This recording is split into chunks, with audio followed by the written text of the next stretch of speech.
اللہ تعالیٰ کی ہستی اور اللہ تعالیٰ کی ذات اتنی عظیم ہے کہ آدمی جس زاویے سے اللہ کی طرف رجوع کرے وہ کہتا ہے اصل زاویہ یہی ہے.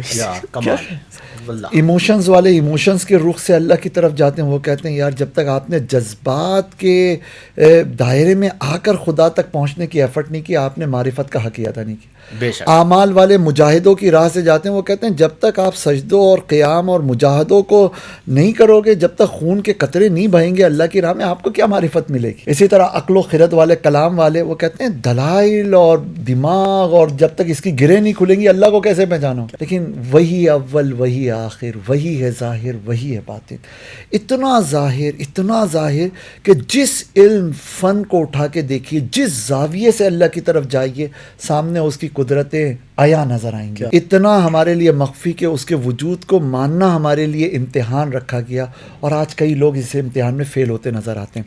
حضور یہ جو قلب سلیم کی بات ہوئی, اس حوالے سے میں دو چیزیں عرض کرنا چاہوں گا. ایک بات تو سب سے پہلی یہ کہ آج بہت سے مسلمانوں میں, خصوصاً جو ہماری نئی نسل ہے, اس میں ایک مزاج پیدا ہو رہا ہے. اور وہ پتہ ہے کیا ہے؟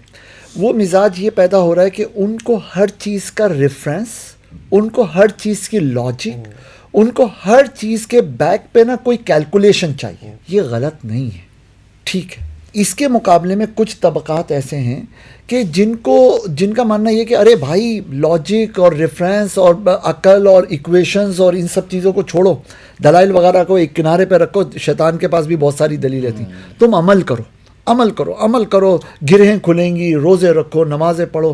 یہ بھی ایک حد تک ظاہر ہے کہ عبادتوں کے ذریعے خدا کی تک ہم پہنچتے ہیں. اسی طرح کچھ لوگ ایسے ہیں جو محض ایموشنز کی بات کر رہے ہوتے ہیں, جذبات کی بات کر رہے ہوتے ہیں. جیسے آپ چلے جائیے مزارات پہ, وہ لگے دم تو مٹے غم, اور ٹھک ٹھک ٹھک ٹھک جو ہے نا, ان کے اعمال آپ دیکھیں تو اتنا نہیں اچھا نظر آئے گا. اسی طرح ان کو تعلیم تربیت کے حوالے سے دیکھیں تو بہت گندے میلے نظر آ رہے ہوں گے. بات یہ کہ اسلام نام ہے اعتدال کا. یہ تینوں چیزیں ہیں, لیکن کسی بھی ایک چیز کو پکڑ کر باقی دو سے انحراف کرنا, یہ عدم توازن ہے. کیا خیال ہے حضرت؟ وہ قال تھا ان کے پاس تبھی تو حال تک پہنچے.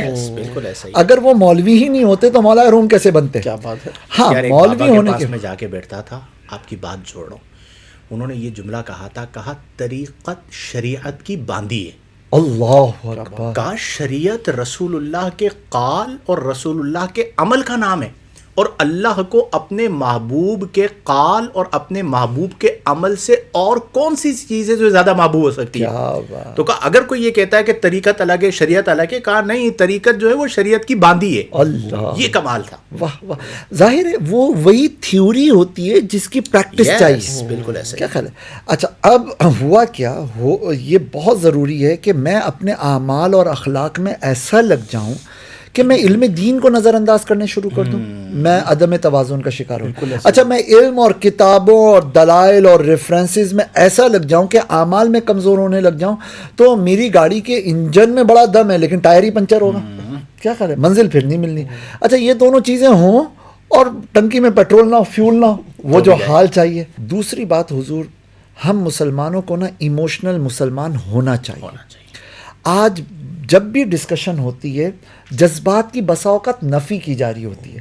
بھائی ٹھیک ہے, آپ لاجیکل ہو, آپ کے پاس جو ہے نا آپ بہت بڑے علامہ فہامہ ہو, سب کچھ اپنی جگہ ہے, لیکن ساتھ میں کچھ ایموشنل کنیکشنز ہونے چاہیے. یعنی جہاں پر عقل و خرد آگے قدم بڑھاتے ہوئے جو ہے نا انکار کر دے کہ یار ہم آگے نہیں جا سکتے, رستہ بند ہے, وہاں پہ آپ کے جذبات کہہ رہے ہیں لا الہ الا اللہ.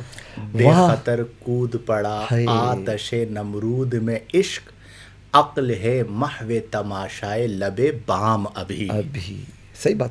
اچھا, زندگی میں یہی ہوتا ہے. اس کی وضاحت فرمائے پبلک کو, اس شعر کی وضاحت میں بڑا مزہ آئے گا.